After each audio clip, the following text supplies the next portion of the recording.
নমস্কার বন্ধুরা, মৌসুমি kitchen and ব্লগে আপনাদের সবাইকে স্বাগত।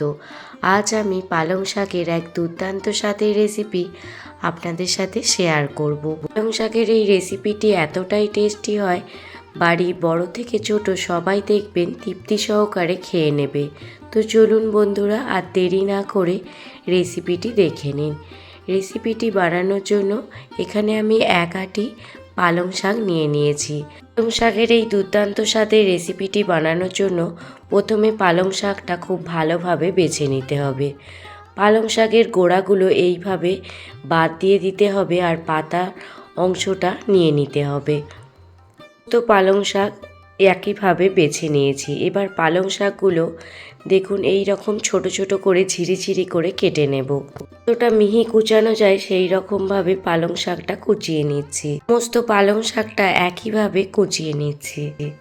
এখন সমস্ত পালং শাক কোচানো হয়ে গেছে।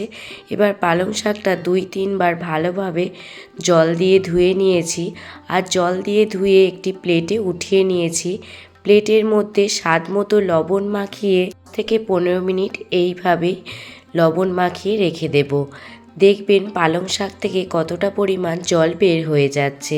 এদিকে একটি মশলা তৈরি করে নেব। তার জন্য নিয়েছি 3টে মিডিয়াম সাইজের পেঁয়াজ চৌকো চৌকো করে কেটে নিয়েছি।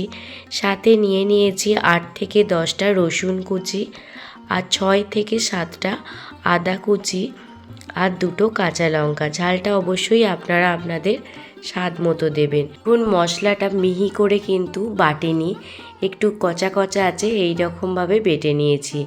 আর এদিকে দেখুন পালং শাক থেকে কতটা পরিমাণ জল বের হয়েছে। জলটা ছেঁকে ছেঁকে দেখুন পালং শাকগুলো একটি পাত্রে উঠিয়ে নিচ্ছি। খুবই সহজ রেসিপি, বাড়িতে থাকা ঘরোয়া কিছু মশলা দিয়েই এই রেসিপিটি বানানো হয়ে যায়।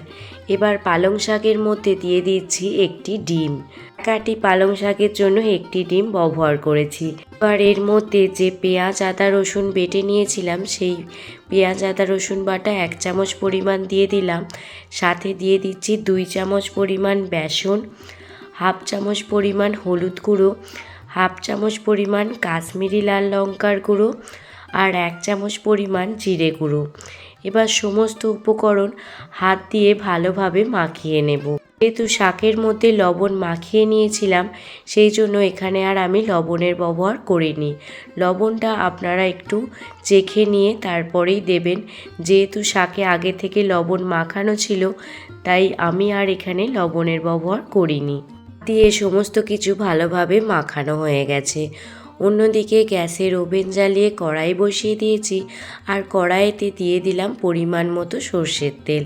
তেল ভালোভাবে গরম হয়ে গেলে অল্প করে পালং শাকের মিশ্রণটা বড়ার আকারে দিয়ে দিচ্ছি। গ্যাসের ফ্লেম লো টু মিডিয়ামে রেখে বড়াগুলো ভেজে নিতে হবে। প্রথমে তেলটি ভালোভাবে গরম করে নিয়ে নেওয়ার পর গ্যাসের ফ্লেমটি একদম লো করে এই বড়াগুলো তেলের মধ্যে দিয়ে দেবেন। পালং শাকের এই বড়াগুলো চায়ের সাথে খেতেও ভীষণ ভালো লাগে। পালং শাক তো আপনারা অনেকভাবে রান্না করে খেয়েছেন, একবার হলেও এইভাবে বানিয়ে দেখুন।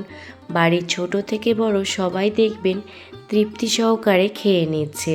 গ্যাসের ফ্লেম মিডিয়াম টু লো রেখে এপিট ওপিট করে উল্টে পাল্টে পালং শাকের বড়াগুলো খুব ভালো করে ভেজে নেব। শরীর অসুস্থ থাকায় অনেকের ভিডিও ঠিক মতো দেখতে পারছি না, তো তার জন্য সবার কাছে আমি ক্ষমা প্রার্থী। যারা আমার ভিডিও দেখছেন অবশ্যই তাদের ভিডিও দেখব, কিন্তু খুবই শরীর খারাপ থাকায় আমার ভয়েসটা শুনে আপনারা হয়তো কিছুটা হলেও বুঝতে পারছেন যে আমার কিন্তু প্রচণ্ডই শরীর খারাপ। তো সেই জন্য অনেকের ভিডিও মিস হয়ে যাচ্ছে, কিন্তু আমার শরীর ঠিক হওয়ার পর অবশ্যই আপনাদের ভিডিও দেখে দেব। প্রথম ব্যাচের পালং শাকের বড়াগুলো ভেজে নেওয়ার পর সেকেন্ড ব্যাচের পালং শাকের বড়াগুলো ভেজে নিচ্ছি। এখন সেকেন্ড ব্যাচের বড়াগুলো ভাজা হয়ে গেছে। এইভাবে প্রত্যেকটি বড়াই ভেজে উঠিয়ে নিচ্ছি। এই বড়াগুলো শুধু মুখে খেতেও ভীষণ ভালো লাগে।